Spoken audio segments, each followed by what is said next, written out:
Street food. Expedition Huangshan. Street foodies, I'm talking about part 7 of 7, Homeward Bound, the incredible journey. Our expedition Huangshan ends today. When last we left our fearless crew, we were taking a bus from Hongcun to Tunxi.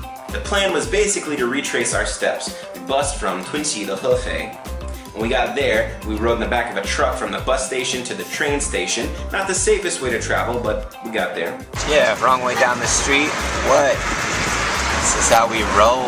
Now we pulled up to the train station about 10 p.m. Our train did not depart until 4 a.m. the following morning. It's not worth it to crash in a hotel, because you're talking about you gotta wake up at 2 a.m. anyway to catch your train. So we made our way to one of the few 24-hour establishments in the vicinity of the train station, McDonald's. Had some coffee. Nate wrote in his journal. We congregated with a dwindling band of late-night ticket holders. Man, it was tough, I'm not gonna lie.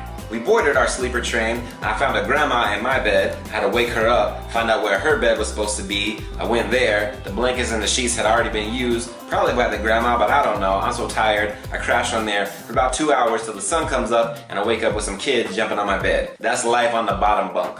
Sleeper from Hefei to Zhengzhou, and only one more leg of the trip to go, but while we waited on the high-speed train, we had about 8 hours to kill in the city.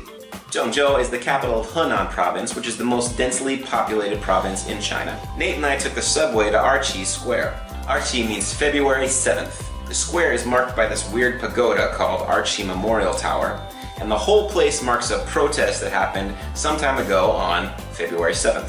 When the railroad workers said, heck no, we won't build, and they protested and went on strike. There's lots of shopping around Arqi Square, and a lot of the food is pretty high-end, but the street vendors are pretty ubiquitous, and if you go down enough back alleys, you can find a place like this. One cheek at a time. 2 of them together for the Americans. These were some of the best noodles we had on the trip. It's a combination of a lot of different noodle toppings, fresh cucumbers, tomatoes with scrambled egg, chili pepper, and a lot of sesame paste. I love sesame paste, it's awesome. Mix it all together and you've got some bomb noodles. We also had one of these. And a fried banana, and out of like these tempura flakes on the outside. It comes out hot and not too greasy. It's a great way to make a healthy snack unhealthy. It's like eating food at the fair. With just enough time left, we took the subway to the train station, only to find out we went to the wrong train station. In Zhengzhou, there's 2 train stations. We are at Zhengzhou Bay, not just regular Zhengzhou, and I did not check that thoroughly, so we missed our train. There are 2. I'm an idiot. We had to swap tickets and go at a different later time. It was annoying, but look, we made it. I have really enjoyed sharing this journey with you.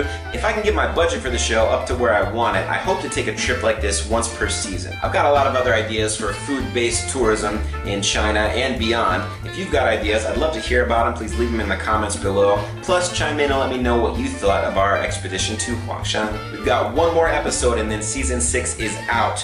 Join us on Friday for the final installment, and until then, eat it on the street. Watch out for the parasites. Street food. This is one of the things that's a little bit dangerous about being a partial language speaker. We got picked up and I thought she was going to take us the whole way, but it turned out she was just taking us as far as she was going, which was still saved us quite a bit of time. Yeah, it wasn't the whole way, so now we're going to walk the rest of the way, which is all good. We hitchhiked in China for about 5 minutes. It counts.